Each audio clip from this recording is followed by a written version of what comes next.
Hello, my friends, and welcome back. Thank you very much for being with me again today. One of the definitions of insanity is doing the same thing and expecting a different outcome, uh, doing the same thing over and over. So this is kind of like the European Union is doing with its sanctions against Russia. I think they're at 10th, 12th, I don't even know, 10th, I think, set of sanctions they will impose on Russia. And it seems like the Russians are still having no problem economically. So let's see what's going on here. This article comes from Sputnik. It is from today, February 15th, 2023, Wednesday. European Union's Borrell admits expected collapse of Russian economy never occurred.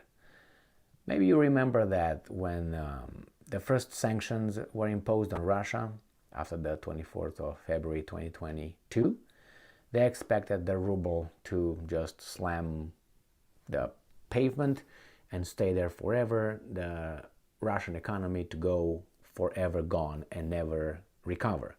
The problem was it didn't happen, or it didn't happen with the ruble. It happened with the ruble for about 48 hours, and then the ruble bounced back. And regarding the economy, Russian economy never happened for 1 year. So what's the solution? More sanctions. So EU Foreign Policy Chief Joseph Borrell admitted on Wednesday that the collapse of the Russian economy from the impact of European sanctions did not happen as initially predicted in the European Union. I would like to gather all those guys who predicted it and fire them and never recuperate. And you say, well, Emil, didn't you make any mistakes in your life? Well, I made mistakes in my life, but not of that magnitude. They had 50% chance of success or failure. 50%, that's life. That's how it is. Usually in life is 50% probabilities.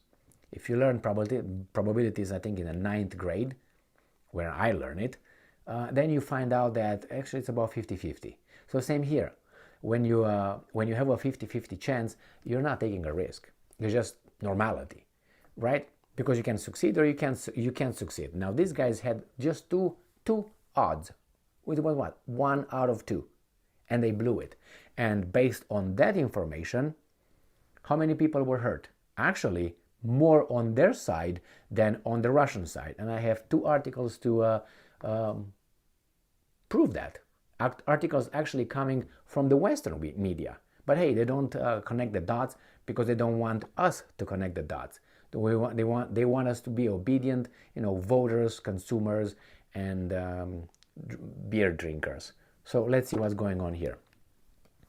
And using drugs, so we don't understand what the hell is going on around us.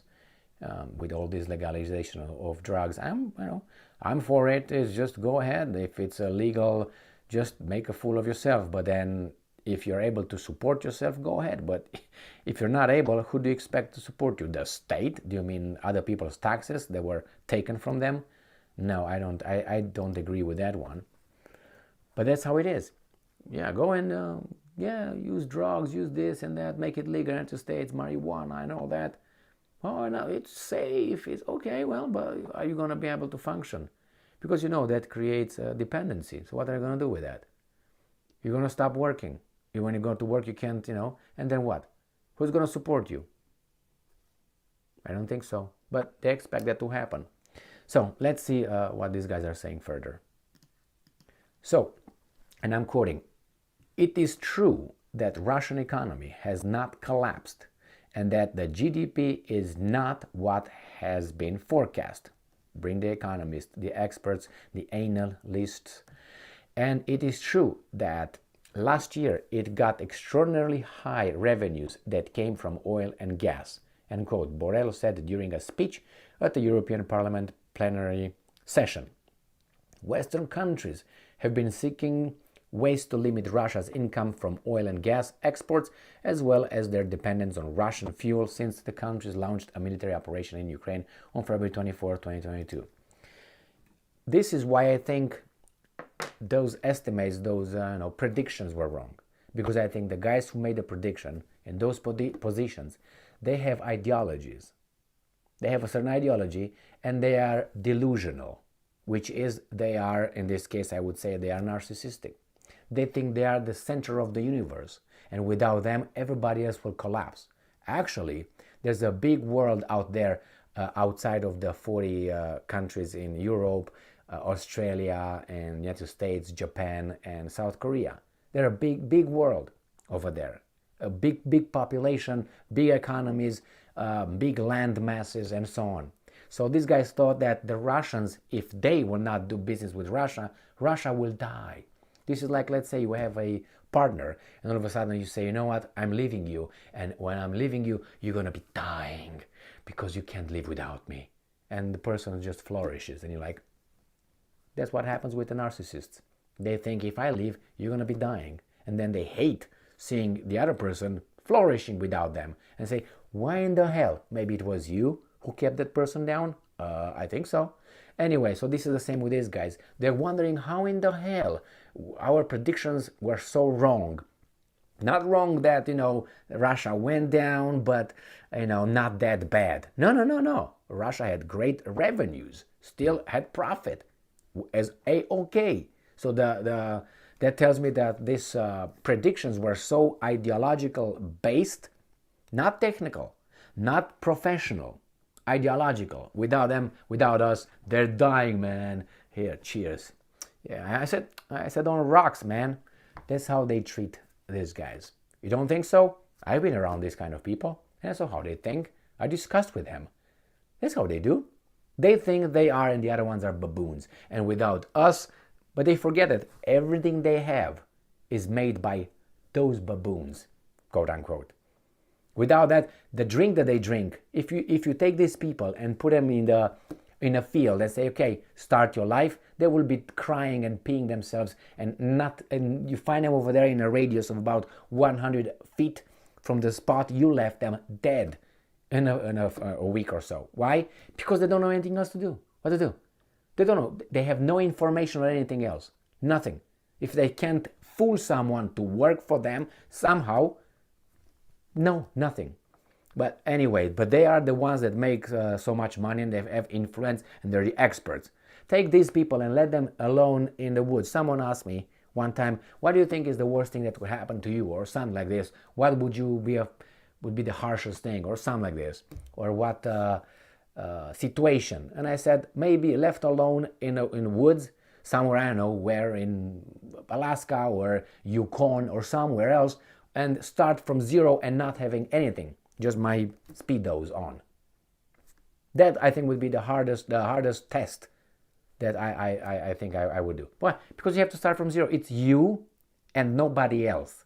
It's you. You can't blame anybody else. You can't say you slacker. You can't make anybody else support you. It's just you. So if you die because you are a loser. You don't know anything. So these experts, they knew a lot. So let's go to the other articles that will tell me how great Europe did in the meantime. This comes from Quartz, and it's from, I think, the 13th. It's from Monday. So Europe has spent more than 800 billion shielding citizens from the energy crisis. So these guys impose sanctions on Russia, and they should shut themselves in the foot with energy. And what they do, they say they spent more than 800 billion shielding. No, that 800 billion was borrowed from international banking systems at a very high interest rates. So it's Europe that spent, that borrow, and guess who's gonna pay all that plus interest? The European citizens with their children and grandchildren and so on. So this one comes from MSN, is actually from Reuters. It's a video I'm not gonna play, it's just this title. Europe energy crisis spent nearly $850 billion. European countries' bill to shield households and companies from soaring energy costs has climbed to nearly 800 billion euros, or about $850 billion, researchers said on Monday, urging countries to be more targeted in their spending to tackle energy crisis. No, you don't do bullshit so I can do this. I want to live my life. I don't care what's going on 3,000 miles away from me with those guys beating one another. And if you think that I'm gonna be believing you in saying that then the Russians the next day will be on my doorsteps because I didn't defend Ukraine, no, I don't subscribe to that worldview. I'm sorry. I have a brain and I can read certain things. And this is Francis Maguire reports. I don't know who that is, but unimportant. Anyway, the fact is, they impose sanctions on themselves. Hungary kept saying that time and time again. These guys, no. And not only Hungary, they all know it. Not all know it. Some of them knew it from the very beginning, and some of them were deluded. And as I said, narcissistic and delusional, narcissistic and thinking they are the center of the universe. Russia will just die. Russia has a big market out there. And if you cut the Russian supply, you need it from somewhere. Where are you going to get it from? From the guys from over there. If you take it from the guys over there, they're going to need. The demand is going to increase. Who's going to provide the supply? Russia. So it's just a reshuffling, actually. But guess what? You're going to pay more. Why? Because the Russian oil and gas is the cheapest. However you want to take it, gas was the cheapest route straight from the Russians. Now you pay liquefied natural gas from the Americans. What price? And you depend on the Americans now. And don't depend. They all own you anyway. It's clear. It's just in your face. But hey, if you want to be like that, have a slave mentality, go ahead. Don't have a master mentality, as Friedrich Nietzsche, the philosopher, said. It's up to you. But I don't think people would like that condition for long. You know what I mean? And the strong people of Europe will, make changes. I'm pretty sure. Because I don't think the Germans necessarily want to be under the command of other people they don't really consider better than themselves. Thank you very much for being with me again today. Stay strong, stay smart, look for the truth, and be just.